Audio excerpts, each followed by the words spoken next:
আসসালামু আলাইকুম, আমন্ত্রণ জানাচ্ছি জাগো টিভিতে। আপনাদের সাথে আছি আমি সিদ্দিকুর রহমান সিদ। শুরুতেই জানিয়ে দেব সংবাদ শিরোনাম। ইসলামী আইন বাস্তবায়নের লক্ষ্যেই আমেরিকার সঙ্গে ২০ বছর যুদ্ধ করেছি, আফগান ডেপুটি প্রধানমন্ত্রী। পঞ্চম প্রজন্মের অত্যাধুনিক স্টিলথ যুদ্ধবিমানের বিশাল বহর কিনছে পাকিস্তান, ছাড়িয়ে যাবে ভারতকেও। এক সপ্তাহের মধ্যে তৃতীয় হামলা, ইয়েমেন থেকে ইসরায়েলে ফের ক্ষেপণাস্ত্র হামলা, বেজে উঠল সাইরেন। বেসামরিক নাগরিকদের সামরিক আদালতে বিচার, পাকিস্তানকে নিয়ে যুক্তরাষ্ট্র, যুক্তরাজ্য ও ইউরোপীয় ইউনিয়নের উদ্বেগ। রাশিয়ার হয়ে যুদ্ধ করা উত্তর কোরিয়ার ৩,০০০ সেনা হতাহত, জেলেনস্কি। পাকিস্তানের পারমাণবিক কর্মসূচি বিষয়ে কোনো আপোষ নয়, যুক্তরাষ্ট্রের নিষেধাজ্ঞার জবাবে শাহবাজ শরীফের কড়া জবাব। নির্বাচনে হেরে যাওয়ার আশঙ্কা, দল থেকে ট্রুডোর সরে যাওয়ার চাপ বেড়েছে। দর্শক, শুনছিলেন শিরোনাম, এবারে বিস্তারিত। ইমারাতে ইসলামিয়া আফগানিস্তানের ডেপুটি প্রধানমন্ত্রী মাওলানা আব্দুল কবির বলেছেন, ২০০১ থেকে ২০২১ সাল পর্যন্ত দীর্ঘ ২০ বছর ধরে আমেরিকার বিরুদ্ধে যুদ্ধ করেছে আফগানিস্তানের জনগণ। এই যুদ্ধে শাহাদাত বরণ করেছেন হাজার হাজার মুজাহিদ। আর এই মহান আত্মত্যাগ শিকারের মূল উদ্দেশ্য ছিল আফগানিস্তানের ভূখণ্ডে আল্লাহর নির্ধারিত দ্বীন ইসলাম প্রতিষ্ঠা করা। সোমবার আফগানিস্তানের পাখতিয়া প্রদেশের একটি মাদ্রাসার স্নাতক অনুষ্ঠানে অংশগ্রহণের পর তিনি কথা বলেন। তিনি বলেন, বিগত ২০ বছর ধরে ত্যাগ স্বীকার করেছেন আমাদের সম্মানিত মুসলিম জনগণ, যার প্রধান উদ্দেশ্য ছিল দুটি। প্রথমত, আফগানিস্তান থেকে কাফেরদের বিতাড়িত করা, দ্বিতীয়ত দেশের মাটিতে ইসলামী হুকমত কায়েম করা। মাওলানা আব্দুল কবির বলেন, ঐতিহাসিকভাবে ধর্মীয় মূল্যবোধের সাথে কখনোই আপোষ করেনি আফগানিস্তান। এদেশের সকল জনগণ নিজেদেরকে ইমারাতে ইসলামিয়া আফগানিস্তানের অংশ বলেই পরিচয় দিতে গর্ববোধ করেন। তিনি আরো বলেন, আগের তুলনায় বর্তমান সরকার অনেক বেশি শক্তিশালী, যা বিভিন্ন দেশের সাথে অর্থনৈতিক ও রাজনৈতিক সম্পর্ক গড়ে তুলেছে। সূত্র তোলো নিউজ। চীনের তৈরি ৪০টি স্টিলথ যুদ্ধবিমান কিনেছে পাকিস্তান। এ বিষয়ে ইসলামাবাদের সঙ্গে আলোচনা করছে বেইজিং। চীনের সবচেয়ে উন্নত এই সামরিক যুদ্ধবিমান একবার পাকিস্তানের হাতে এসে পড়লে দক্ষিণ এশিয়ার শক্তি ভারসাম্য পুরোপুরি পাল্টে যাবে। এমনকি আকাশ প্রতিরক্ষায় চিরশত্রু ভারতের বিমান বাহিনীকে ছাড়িয়ে যাবে পাকিস্তানের বিমান বাহিনী। ভারতীয় সংবাদ মাধ্যম এনডিটিভির খবর অনুযায়ী চীনের তৈরি এই যুদ্ধবিমানটি হল ফাইটার জেট J-৩৫A। এটি চীনের দ্বিতীয় প্রজন্মের স্টিলথ ফাইটার জেট। যুক্তরাষ্ট্রের পর চীনই একমাত্র দেশ যাদের দুটি পঞ্চম প্রজন্মের সামরিক যুদ্ধবিমান রয়েছে। একে যুক্তরাষ্ট্রের সর্বশ্রেষ্ঠ বিমান F-৩৫ এর প্রতিদ্বন্দ্বী হিসেবে দেখা হয়। চীনের পিপলস লিবারেশন আর্মি এর দাবি, J-৩৫A একটি মাঝারি আকারের স্টিলথ যুদ্ধবিমান। এই বিমান একাধিক ভূমিকা পালন করতে সক্ষম। চীনের এই যুদ্ধবিমান J-৩৫A দেখতে যুক্তরাষ্ট্রের লকহিড মার্টিন কোম্পানির তৈরি F-৩৫ এর মতোই। শুধু পার্থক্য, J-৩৫A দুটি ইঞ্জিন আছে এবং F-৩৫A-তে আছে একটি ইঞ্জিন। যদি সবকিছু ঠিক থাকে তাহলে চীনের বাইরে পাকিস্তানই প্রথম ও একমাত্র দেশ হবে যাদের কাছে যুদ্ধবিমান J-৩৫A এর একটি স্কোয়াড্রন থাকবে। একই সঙ্গে চীনের সবচেয়ে উন্নত সামরিক যুদ্ধবিমান রপ্তানির প্রথম নজিরও স্থাপিত হবে। পাকিস্তানের সবসময়ের মিত্র দেশ চীন। একই সঙ্গে দেশ দুটির চিরশত্রু একই ভারত। আকাশ প্রতিরক্ষায় পাকিস্তানের এতদিনের ভরসা ছিল যুক্তরাষ্ট্রের তৈরি পুরনো আমলের F-১৬ এবং ফ্রান্সের তৈরি মিরাজ যুদ্ধবিমান। এই দুটি যুদ্ধবিমানই বদলে ফেলতে চাইছে পাকিস্তান। এই ক্ষেত্রে ইসলামাবাদকে সহায়তার পথে হাঁটছে বেইজিং। পাকিস্তানের সংবাদ মাধ্যম বোল নিউজের বরাতে India.com জানিয়েছে, চলতি ২০২৪ সালের জুলাই মাসে পাকিস্তানের বিমান বাহিনীর পাইলটরা আনুষ্ঠানিকভাবে চীনের যুদ্ধবিমান J-৩৫A চালানোর প্রশিক্ষণ শুরু করেছেন। এছাড়া এর আগে জানুয়ারিতে পাকিস্তানের air chief marshal Zahir Ahmed Babar বলেছিলেন, J-৩৫A যুদ্ধবিমান কেনার ভিত্তি তৈরি হয়ে গেছে। হংকং ভিত্তিক সাউথ চায়না মর্নিং পোস্টের খবর অনুযায়ী চীন ২ বছরের কম সময়ে ৪০টি স্টিলথ ফাইটার জেট সরবরাহ করবে। চীনের পুরো প্রতিরক্ষা শিল্প ইতিমধ্যেই ব্যাপক উৎপাদনের জন্য প্রস্তুত রয়েছে, কারণ এই যুদ্ধবিমানের জন্য কোনো অংশের জন্যই অন্য কোনো দেশের উপর নির্ভর করতে হয় না চীনকে। সংবাদ মাধ্যমটি জানিয়েছে, পাকিস্তানের বিমান বাহিনী ইতোমধ্যেই এই যুদ্ধবিমান কেনার অনুমোদন দিয়েছে।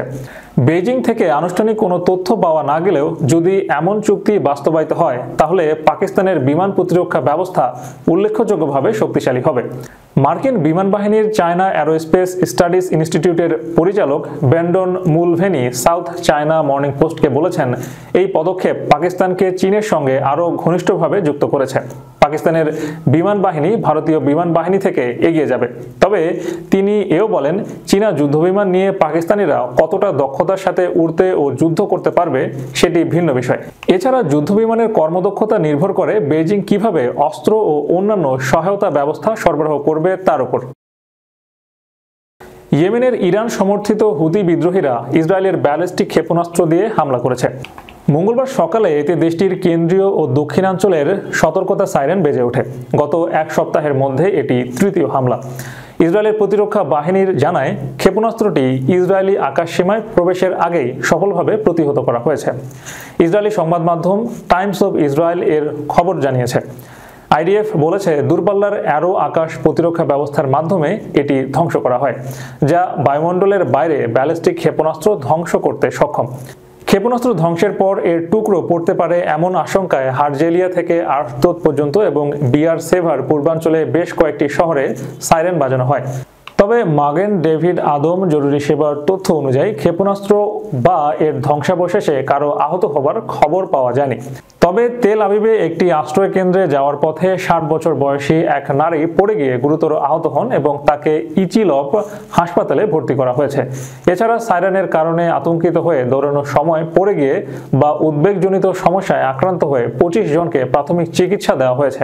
হুতিদের একজন শীর্ষ কর্মকর্তা হেজাম আল আসাদ হামলার পরপরই টুইট করে জানায়, গাজায় জনগণের ওপর আগ্রাসন বন্ধ না হওয়া পর্যন্ত এমন হামলা অব্যাহত থাকবে।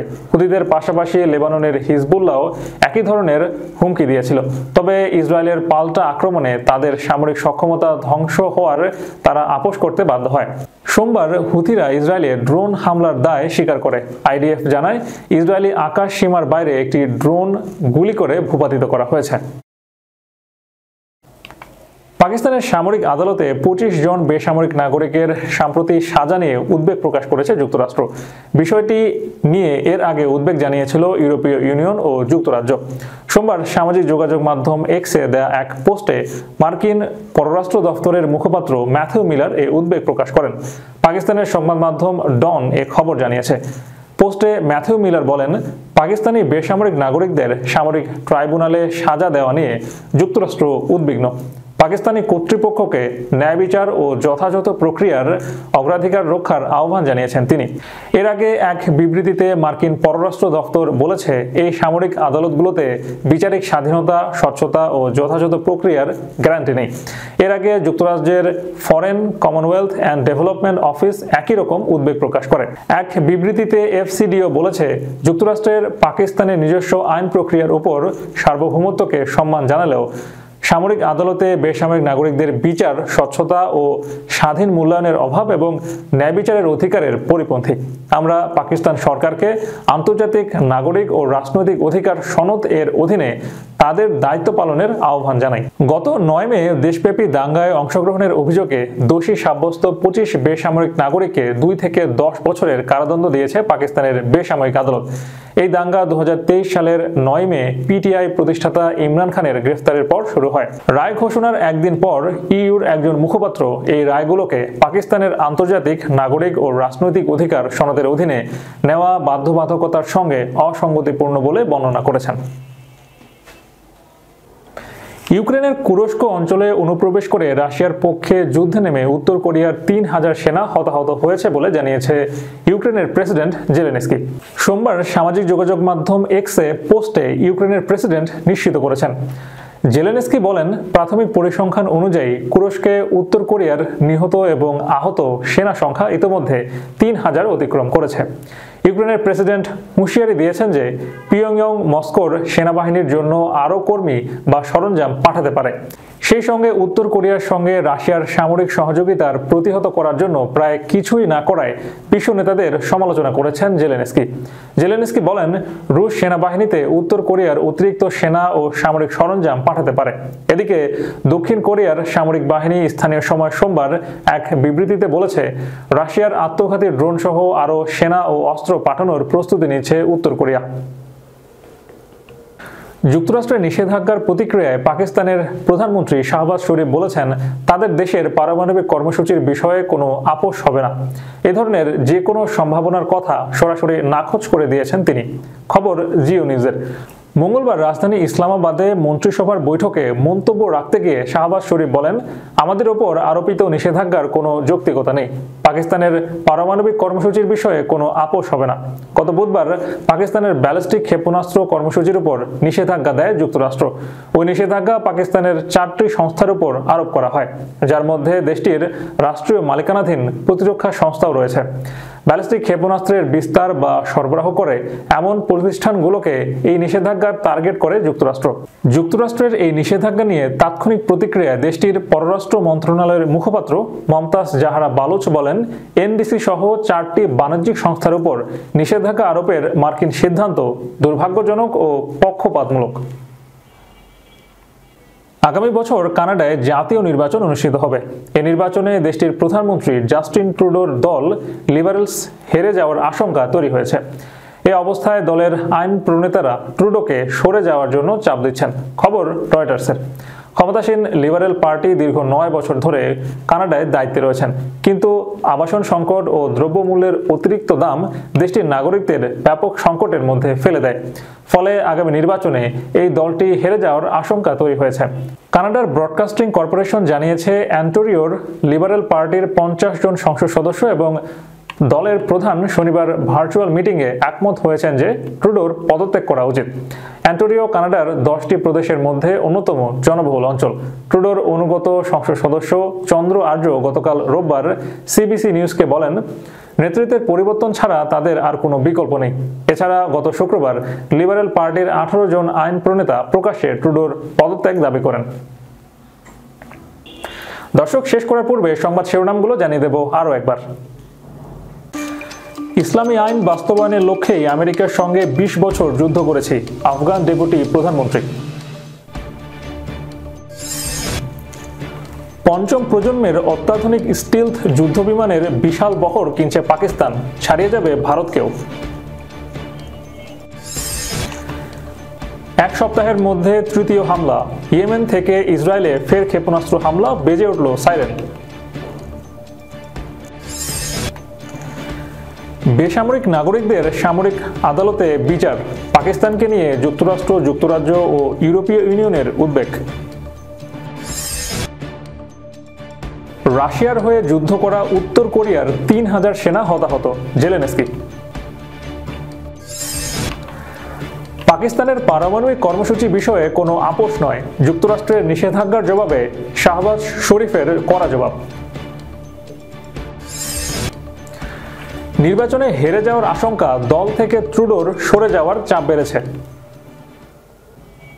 দর্শক, এই ছিল এখনকার মতো। এতক্ষণ আমাদের সাথে থাকার জন্য ধন্যবাদ সবাইকে। আল্লাহ হাফেজ।